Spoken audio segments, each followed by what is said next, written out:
tahun 1983 di sebuah desa bernama Kedung Jati, sebuah kampung kecil yang berada di pinggir hutan jati wilayah Jawa Tengah. Hiduplah seorang pria bernama Pak Hasan. Usianya baru menginjak 35 tahun, namun wajahnya terlihat lebih tua dari umurnya. Garis-garis lelah sudah menempel di dahi dan pipinya. Sehari-hari, ia menghidupi keluarganya dengan berjualan nasi goreng keliling, menggunakan gerobak sederhana yang ia dorong dengan tenaga sendiri. Pak Hasan tinggal bersama istrinya, Buminah, serta 2 anaknya yang masih kecil.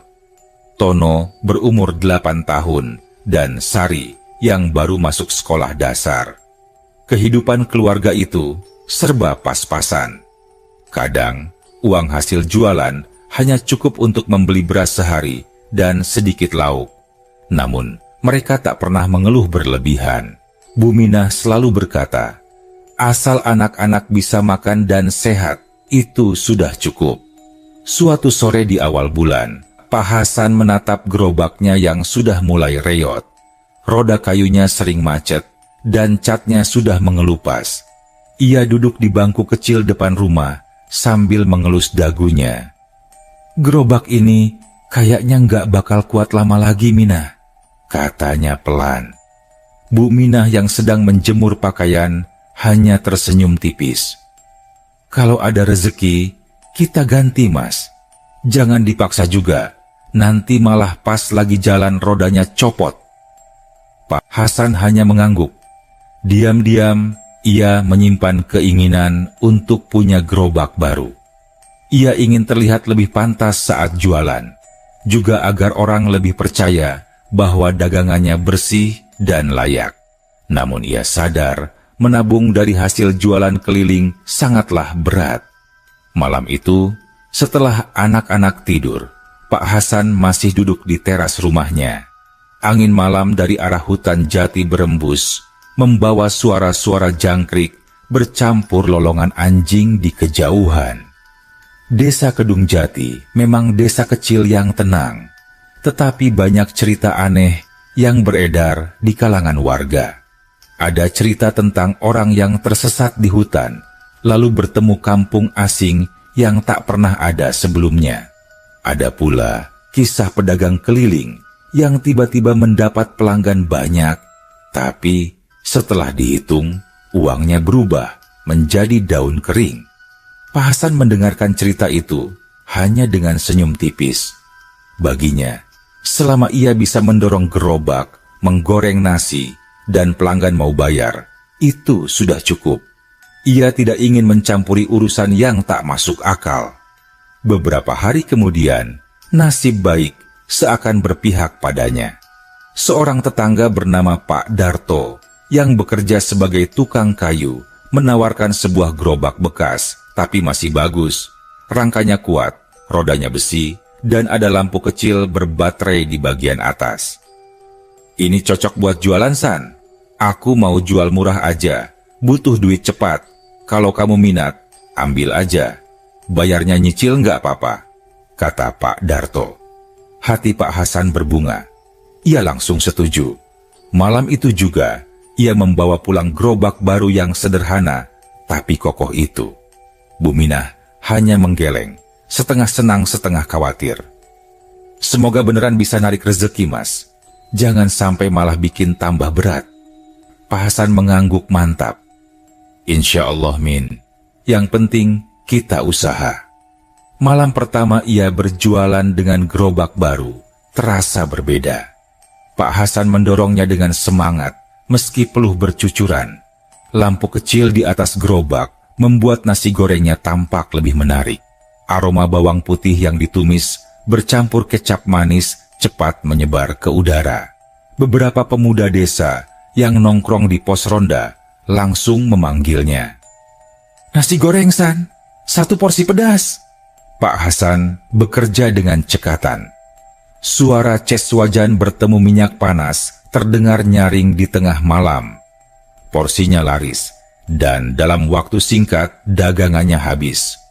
Malam itu, ia pulang dengan hati lega. Uang hasil jualan cukup banyak, lebih dari biasanya. Namun semakin malam, ia mulai merasakan sesuatu yang aneh. Saat ia melewati jalan dekat kebun tebu menuju rumah, suasana terasa sepi sekali.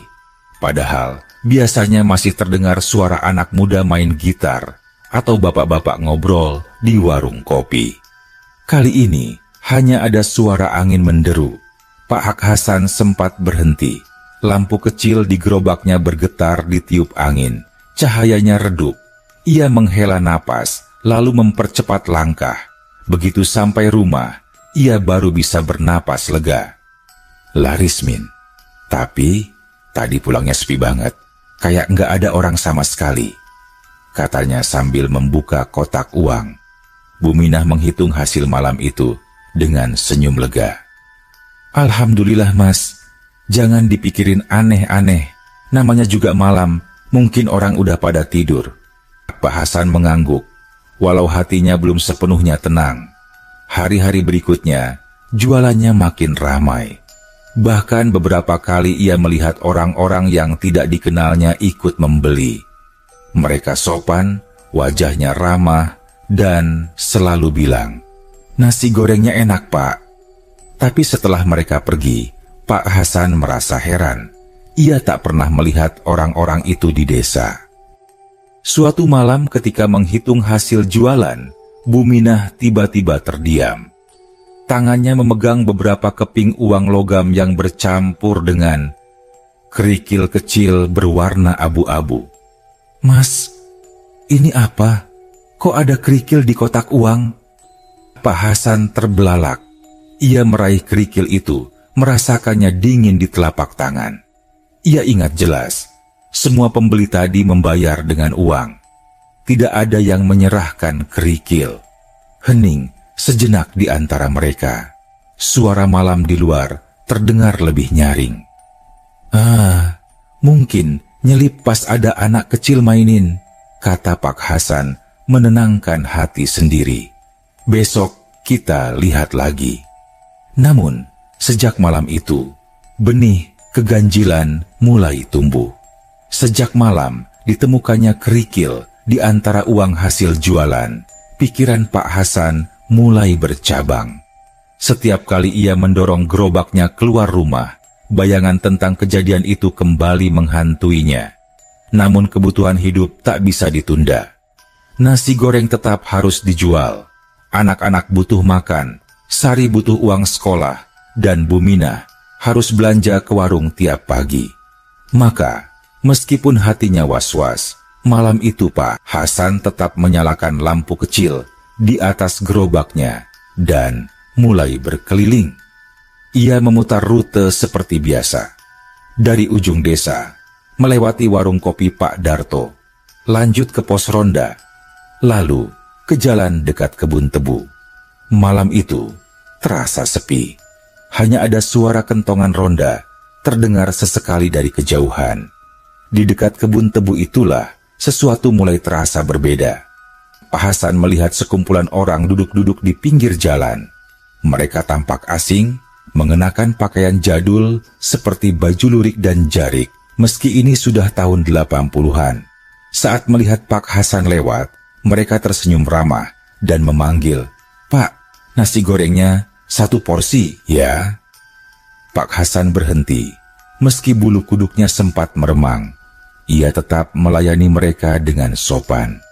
Wajah-wajah itu terlihat biasa, bahkan ceria.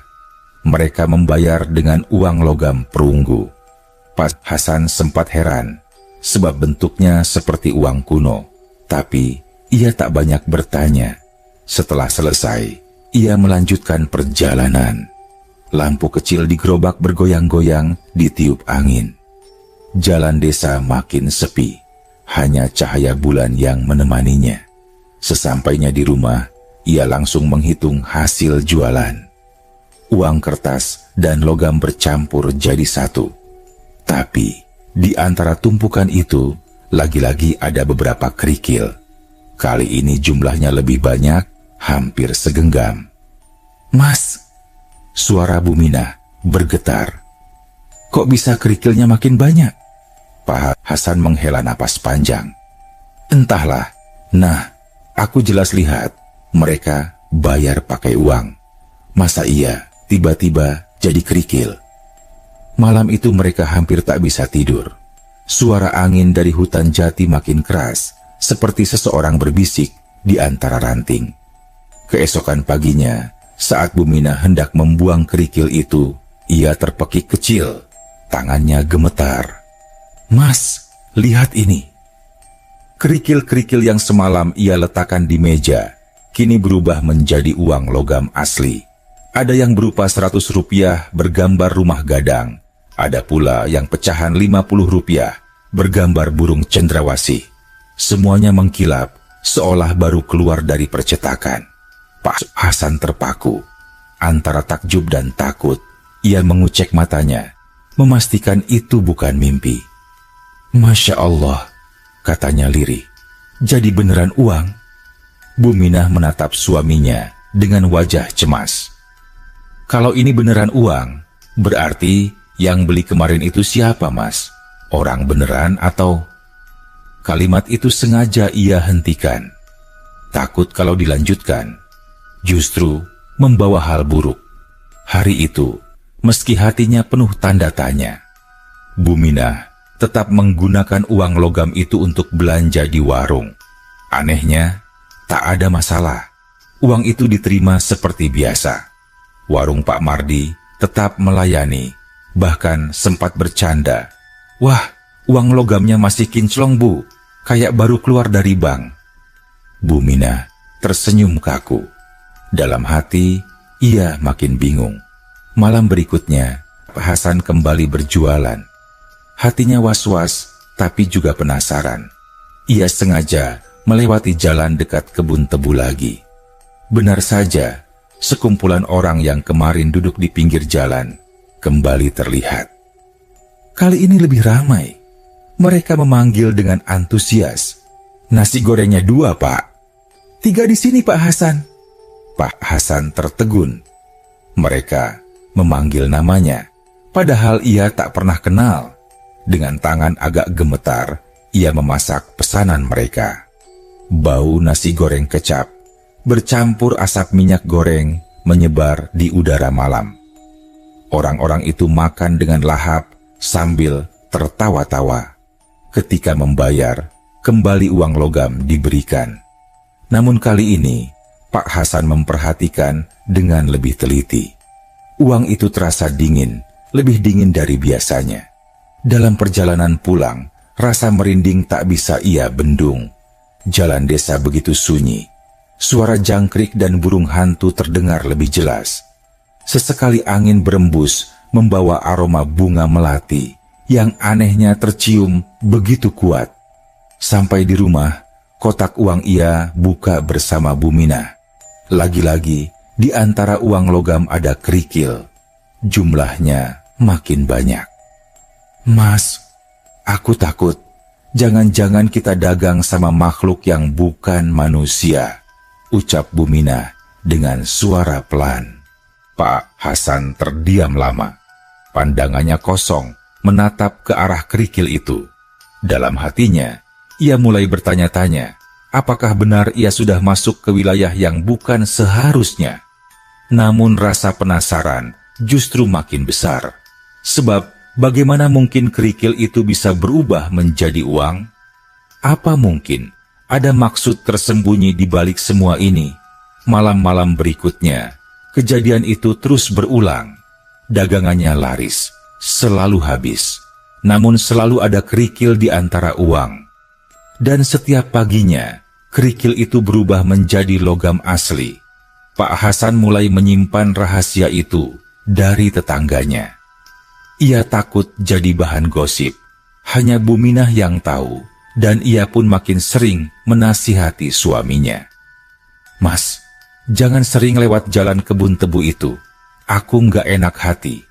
Orang-orang yang beli juga bukan orang sini. Pak Hasan mengangguk, tapi hatinya berat.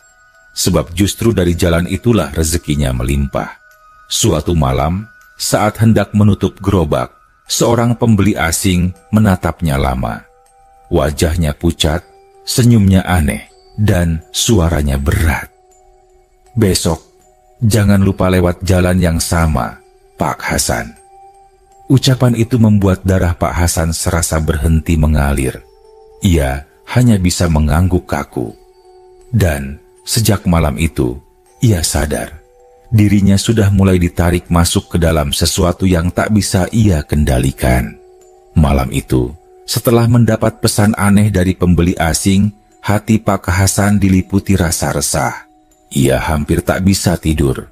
Berkali-kali, ia bolak-balik di atas tikar memikirkan kata-kata itu. "Besok, jangan lupa lewat jalan yang sama." Besoknya, selepas Isya, ia tetap mendorong gerobaknya. Buminah sempat menahan.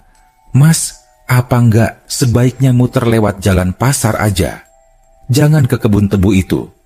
Pak Hasan menghela napas panjang. "Aku juga kepikiran. Nah, tapi entah kenapa hati ini kayak digiring ke sana. Lagi pula, disitulah dagangan selalu habis." Dengan berat hati, Buminah hanya bisa berdoa dalam hati agar suaminya baik-baik saja. Pak Hasan melangkah pelan. Roda gerobak berderit pelan di jalan tanah.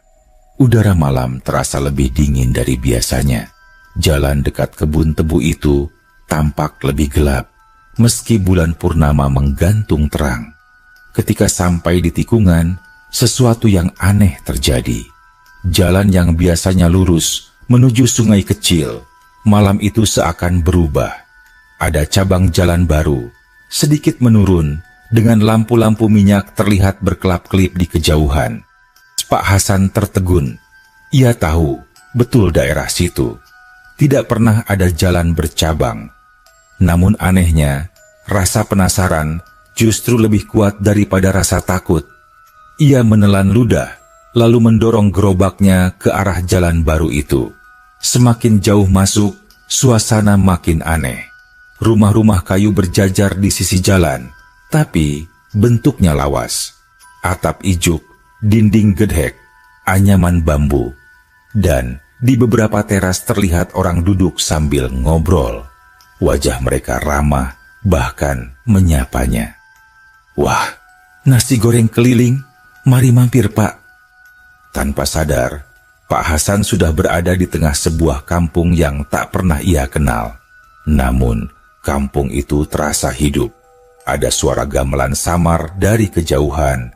Ada aroma kemenyan bercampur bunga melati yang menusuk hidung.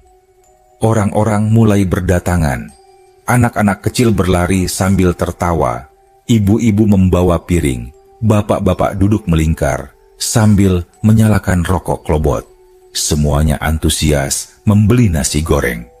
Pak Hasan bekerja dengan sigap meski jantungnya berdegup kencang. Suara wajan beradu dengan sendok logam terdengar nyaring. Asap nasi goreng mengepul, bercampur dengan cahaya lampu minyak yang berkelip. "Enak sekali Pak, besok datang lagi ya," kata seorang bapak tua sambil menyerahkan uang. Namun anehnya, uang yang diberikan terasa sangat dingin dan berat, hampir seperti logam kuno. Pak Hasan hanya mengangguk, berusaha tak menunjukkan wajah terkejut. Dalam waktu singkat, seluruh dagangannya habis. Ia bahkan menyesal tak membawa stok lebih banyak. Orang-orang itu masih menunggu, seakan ingin memesan lagi. Ketika hendak pulang, seorang pemuda dari kampung itu menepuk pundaknya. "Pak Hasan, lewat jalan ini saja, lebih cepat sampai rumah." Pak Hasan melihat ke arah yang ditunjukkan. Sebuah jalan kecil menurun, gelap, hanya diterangi cahaya bulan. Ia mengangguk sopan, lalu berpamitan. Begitu ia mendorong gerobak menyusuri jalan itu, suasana mendadak berubah. Tak ada lagi rumah-rumah kayu, tak ada lagi orang-orang ramah, hanya kebun tebu yang sunyi. Jalannya berakhir tepat di dekat jembatan bambu, tidak jauh dari rumahnya sendiri. Pak Hasan berdiri tertegun. Bagaimana mungkin ia bisa langsung sampai dekat rumah? Padahal tadi masuk begitu jauh. Sesampainya di rumah, ia menceritakan semuanya pada Buminah. Wajah istrinya pucat pasi. "Mas, kayaknya itu bukan kampung biasa. Aku takut kita kebawa urusan mereka." Pak Hasan mengangguk pelan, tapi ada sesuatu yang mengganjal. Rasa penasaran bercampur dengan rasa syukur karena dagangannya laris. Ia membuka kotak uang, dan lagi-lagi sebagian isinya adalah kerikil. Malam itu mereka hampir tak tidur. Namun esok paginya, ketika kerikil itu diperiksa, semuanya sudah berubah menjadi uang logam asli. Pak Hasan hanya bisa terdiam, antara bingung, takut, dan merasa terbantu. Sebab dengan uang itu, ia bisa membeli beras lebih banyak, bahkan bisa menyisihkan sedikit untuk tabungan anak-anak. Hari-hari berikutnya, kejadian itu terus berulang. Tiap kali ia melewati cabang jalan dekat kebun tebu, kampung itu selalu muncul. Orang-orangnya selalu ramah, selalu membeli dagangannya dalam jumlah banyak. Namun, ada satu hal yang membuatnya makin heran. Meski sudah sering berjualan di sana, ia tak pernah mendengar nama kampung itu disebut oleh tetangganya. Ketika ia coba bertanya pada Pak Darto, tetangganya yang tukang kayu, sekalian mau melunasi gerobak yang dibelinya dulu. Namun jawabannya membuat bulu kuduknya meremang. "San, di sekitar kebun tebu itu nggak ada kampung lain. Yang ada cuma ladang kosong sama hutan kecil. Kamu jangan asal nyebut loh. Bisa jadi malah ketemu sesuatu yang bukan-bukan." Pak Hasan hanya tersenyum kaku. Ia tak berani menceritakan lebih jauh. Namun, dalam hati, ia tahu betul. Kampung itu nyata. Ia melihat dengan matanya sendiri, mencium aromanya, mendengar suaranya. Dan semakin sering ia ke sana, semakin kuat pula rasa aneh yang menyelimuti.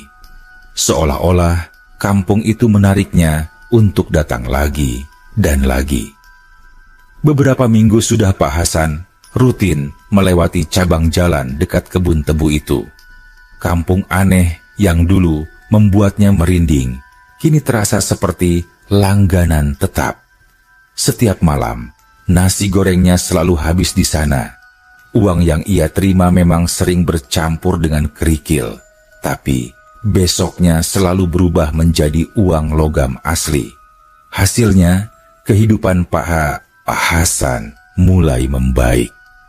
Ia bisa membeli baju baru untuk anak-anak, bisa mengganti tikar yang robek, bahkan sempat menyisihkan uang untuk memperbaiki atap rumah yang bocor.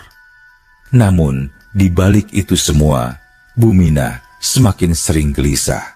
"Mas, aku nggak enak hati. Rezeki kok datangnya aneh begini. Jangan-jangan ada syarat di baliknya," katanya suatu malam setelah anak-anak tidur. Pak Hasan menghela napas. "Aku juga mikir gitu. Nah, tapi tiap malam aku lihat mereka seperti orang biasa. Senyum, ngobrol, makan nasi goreng kayak pelanggan lain. Kalau mereka makhluk halus, kok rasanya terlalu nyata?" Bu Minah hanya diam, hatinya tetap berat. Suatu malam, saat Pak Hasan baru saja pulang, kejadian aneh terjadi. Ia sedang membersihkan wajan ketika terdengar suara ketukan halus di pintu depan. Lirih tapi jelas, Bu Minah yang sedang menidurkan Sari berlari kecil ke ruang depan. "Siapa malam-malam begini?" Pak Hasan membuka pintu perlahan, dan di hadapannya berdiri seorang perempuan muda berwajah pucat, mengenakan kebaya lusuh berwarna coklat. Rambutnya panjang terurai, wajahnya tersenyum lembut. "Pak, nasi gorengnya masih ada?" Suaranya lirih, hampir seperti berbisik. Pak Hasan terdiam, bulu kuduknya berdiri. Bu Minah yang melihat dari belakang langsung merapat ke dinding. "Maaf Mbak, dagangan saya sudah habis," jawab Pak Hasan dengan suara bergetar. Perempuan itu mengangguk pelan, senyumnya tetap mengembang, lalu ia berkata, Besok jangan lupa bawa lebih banyak ya, banyak yang suka. Tanpa menunggu jawaban, ia melangkah pergi. Anehnya, langkah kakinya tak menimbulkan suara di tanah. Tubuhnya perlahan hilang di telan gelap. Pak Hasan menutup pintu dengan tangan gemetar. Buminah langsung menarik tangannya. "Mas, itu jelas bukan orang biasa. Aku yakin dia salah satu dari mereka." Pak Hasan hanya bisa mengangguk. Wajahnya pucat, keringat dingin membasahi pelipis. Keesokan harinya, saat mereka berdua duduk di dapur, tiba-tiba Tono, anak sulung mereka, bertanya polos, "Bapak, kemarin malam aku mimpi ada banyak orang main ke rumah kita. Mereka duduk di teras, ada yang masuk ke dapur. Katanya, mereka suka nasi goreng buatan Bapak." Pak Hasan dan Buminah saling berpandangan. Wajah mereka makin pucat. Sebab malam itu memang ada ketukan di pintu, tapi mereka tak pernah membuka lebar. Tak pernah ada orang ramai masuk. "Mimpi apa beneran ya, Mas?" bisik Buminah. Pak Hasan hanya bisa menggeleng. Malam-malam berikutnya, keanehan makin menjadi. Lampu minyak di teras rumah sering padam sendiri, meski baru saja diisi minyak. Bau bunga melati kadang tiba-tiba menyeruak di dalam rumah. Dan yang paling mengganggu, suara orang bercakap-cakap terdengar lirih dari arah dapur, padahal tak ada siapa-siapa. Pak Hasan mencoba tetap berjualan seperti biasa. Namun di kampung gaib itu, ia mulai menyadari hal lain. Orang-orang di sana semakin akrab dengannya. Ada yang memanggil namanya dengan lembut, ada pula yang bertanya tentang keluarganya. "Anakmu sehat, Pakku Hasan? Semoga cepat besar ya," ucap seorang ibu muda sambil tersenyum. Pak Hasan hanya bisa mengangguk, dadanya sesak. Dari mana mereka tahu tentang keluarganya? Malam itu, ketika selesai berjualan, seorang lelaki tua menghampirinya. Wajahnya keriput, matanya dalam. Ia menepuk bahu Pak Hasan dengan tangan dingin. "Terima kasih, sudah mau datang ke kampung kami. Besok bawa lebih banyak. Semua orang suka daganganmu." Pak Hasan hanya bisa mengangguk kaku. Dalam perjalanan pulang, dadanya seperti dihimpit sesuatu. Ia merasa bukan lagi sekadar berjualan. Ada sesuatu yang lebih besar sedang menariknya masuk. Sampai di rumah, ia langsung duduk di tikar dengan wajah pucat. Buminah mendekat, menatap suaminya penuh cemas. "Mas, kalau terus begini, aku takut kita nggak bisa keluar lagi dari urusan mereka." Pak Hasan terdiam lama, sebelum akhirnya berbisik pelan. "Mungkin kamu benar. Nah, tapi sekarang aku merasa seakan mereka nggak cuma pelanggan. Mereka seperti sudah menganggap kita bagian dari mereka." Ucapan itu membuat malam semakin dingin. Malam itu, bulan purnama menggantung bulat sempurna di langit. Udara lebih dingin dari biasanya. Sejak sore, hati Pak Hasan sudah gelisah, seolah-olah ada yang menunggu kehadirannya. "Mas, kalau bisa, malam ini jangan jualan dulu," pinta Buminah dengan nada cemas. "Aku takut ada apa-apa. Rasanya aneh sekali malam ini." Pak Hasan hanya duduk lama, memandangi wajan dan bumbu yang sudah siap. "Tapi kalau aku nggak berangkat, rasanya justru lebih berat. Seakan ada yang manggil. Lagi pula, aku sudah janji sama mereka bawa lebih banyak nasi goreng." Buminah menunduk. Hatinya berperang antara menahan suami dan pasrah. Akhirnya, dengan berat, ia hanya bisa berkata lirih, "Kalau begitu, jangan lama-lama, Mas. Cepat pulang." Pak Hasan mengangguk, lalu mendorong gerobaknya keluar. Begitu sampai di tikungan kebun tebu, jalan bercabang itu sudah menunggu. Malam itu terasa berbeda. Lampu-lampu minyak di kejauhan tampak lebih terang, bahkan terdengar suara gamelan jelas. bukan samar-samar seperti sebelumnya. Dengan langkah berat, Pak Hasan masuk. Begitu ia tiba, kampung itu tampak jauh lebih ramai. Semua rumah bercahaya, halaman dipenuhi orang-orang berpakaian rapi, seperti sedang ada hajatan besar. "Selamat datang Pak Hasan," seru beberapa orang sambil tersenyum. Mereka menyambut dengan hangat, seakan-akan menanti kedatangannya. Pak Hasan berdiri terpaku. Jantungnya berdegup kencang. Ia mendorong gerobak ke tengah keramaian. Orang-orang berbondong-bondong datang, menyodorkan piring, meminta nasi goreng. Dalam sekejap, wajan besar itu penuh dengan nasi yang ia goreng berulang-ulang. Tangannya sibuk, peluh bercucuran. Namun, semua orang tampak gembira. "Wah, enak sekali Pak Hasan. Besok bawa lebih banyak lagi. Anak-anak juga suka sekali." Namun, di tengah kegembiraan itu, Pak Hasan mulai memperhatikan hal-hal aneh. Anak-anak kecil berlari tanpa menyentuh tanah. Beberapa orang dewasa menyalakan rokok. Ada pula ibu-ibu yang tertawa. Namun bayangan tubuh mereka di tanah tidak bergerak sama sekali. Padahal cahaya lampu jelas menerpa. Pak Hasan menelan ludah. Tangannya semakin gemetar meski ia terus melayani. Tiba-tiba suara gamelan berhenti mendadak. Semua orang menoleh ke arah sebuah rumah besar di ujung jalan. Dari sana keluar seorang lelaki tua bertongkat, berpakaian serba putih, dengan sorot mata tajam namun ramah. Orang-orang langsung memberi jalan. Suasana hening, hanya suara jangkrik yang terdengar. Lelaki tua itu berjalan pelan mendekati Pak Hasan. "Engkau, Pak Hasan, penjual nasi goreng itu ya?" Suaranya berat, berwibawa.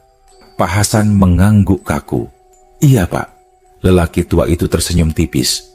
"Kami senang sekali denganmu. Sudah lama kampung ini tak seramai ini. Kehadiranmu membuat semua orang gembira."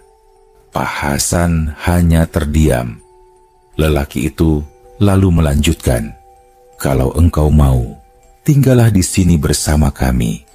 Kau akan mendapat tempat, rezeki tak pernah habis, dan keluarga akan selalu hidup berkecukupan."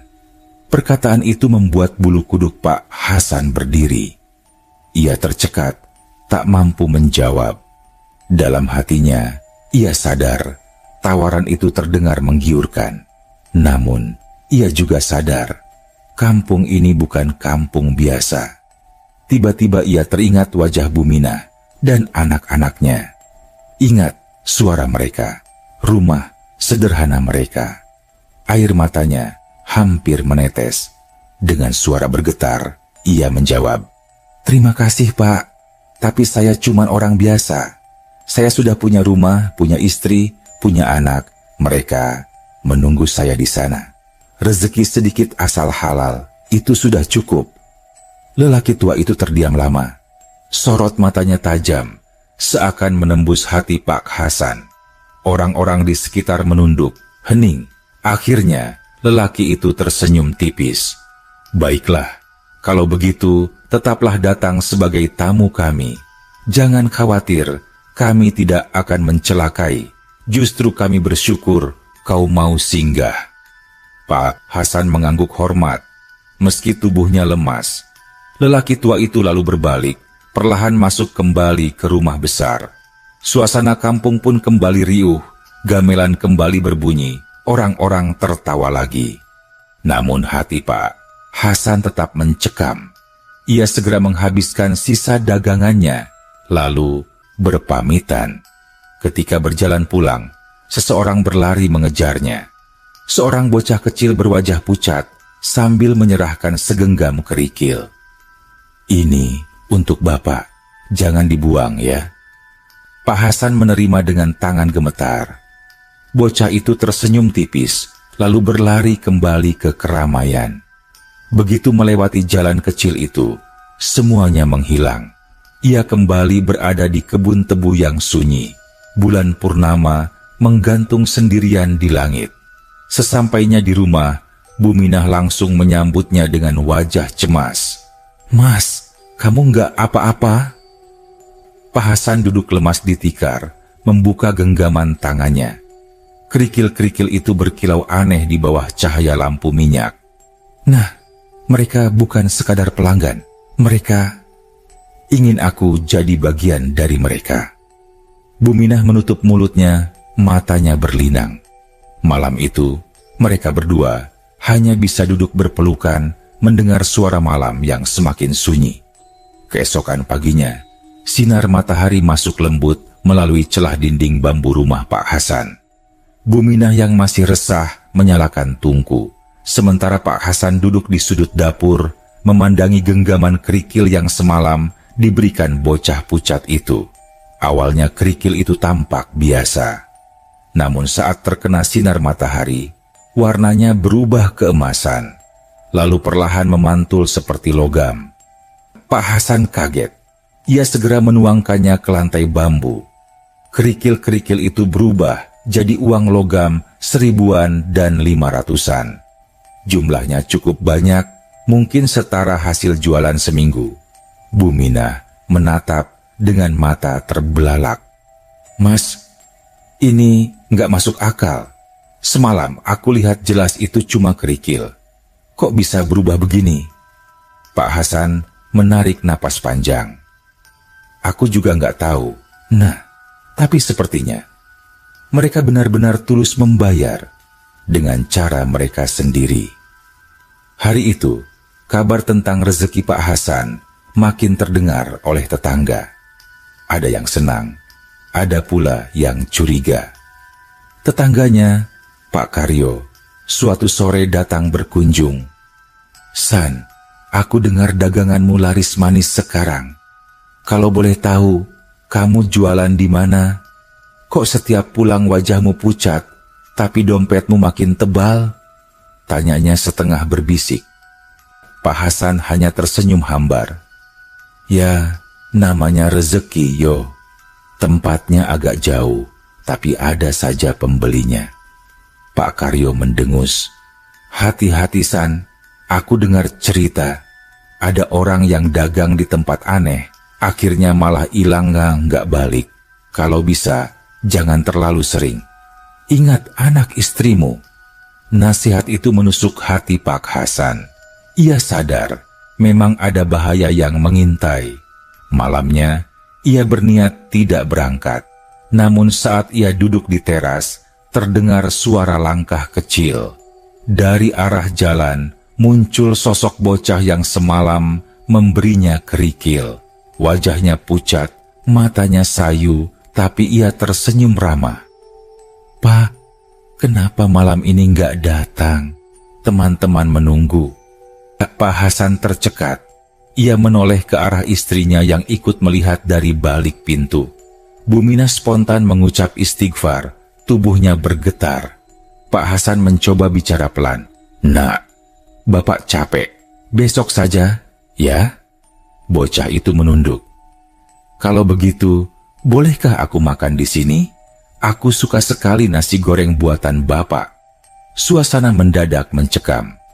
Bu Minah hendak melarang, namun Pak Hasan menahan tangannya. Ia mengambil wajan kecil, menyalakan tungku, lalu menggoreng sedikit nasi dengan telur. Tangannya gemetar, tapi hatinya entah kenapa terdorong oleh rasa iba. Ketika nasi goreng itu dihidangkan, bocah itu menyuapinya dengan lahap. Senyum merekah di wajah pucatnya. "Terima kasih, Pak. Nasi goreng Bapak sama enaknya seperti di kampung kami. Rasanya, aku jadi ingat rumah yang dulu." Pak Hasan dan Bu Minah saling berpandangan. Selesai makan, bocah itu berdiri. "Bapak orang baik. Kalau suatu hari Bapak tak ingin lagi datang ke kampung kami, jangan takut. Kami tidak akan memaksa. Cukup ingat, kami senang pernah kenal Bapak." Perkataannya membuat suasana haru. Bocah itu lalu berlari kecil ke arah jalan. Dan di depan mata mereka, tubuhnya perlahan memudar, hilang di telan malam. Bu Minah langsung menangis pelan. sementara Pak Hasan hanya bisa terduduk, memandang wajan kosong di depannya. Mina, aku baru sadar, mereka memang bukan manusia, tapi mereka juga ingin merasakan hidup seperti kita. Makan, tertawa, berkumpul. Malam itu, mereka berdua tak bisa tidur. Di luar, angin berdesir pelan, membawa bau bunga melati samar-samar. Hari-hari setelah kejadian itu berjalan lebih tenang. Pak Hasan tak lagi sering masuk ke kampung gaib itu. Sesekali ia masih lewat, tapi ia sengaja memilih jalan berbeda, menghindari tikungan kebun tebu yang menjadi pintu masuk. Namun anehnya, dagangannya tetap laris. Meski pembeli hanya orang-orang kampung biasa, rezeki selalu cukup. Bahkan, uang logam yang dulu berubah dari kerikil tetap bisa digunakan untuk belanja di pasar tanpa pernah ada masalah. Suatu sore, Pak Hasan duduk di teras rumah menambal roda gerobaknya. Bu Minah datang membawa teh hangat. Wajahnya lebih tenang sekarang. Mas, ucapnya lirih, aku pikir-pikir, mungkin itu memang sudah takdir.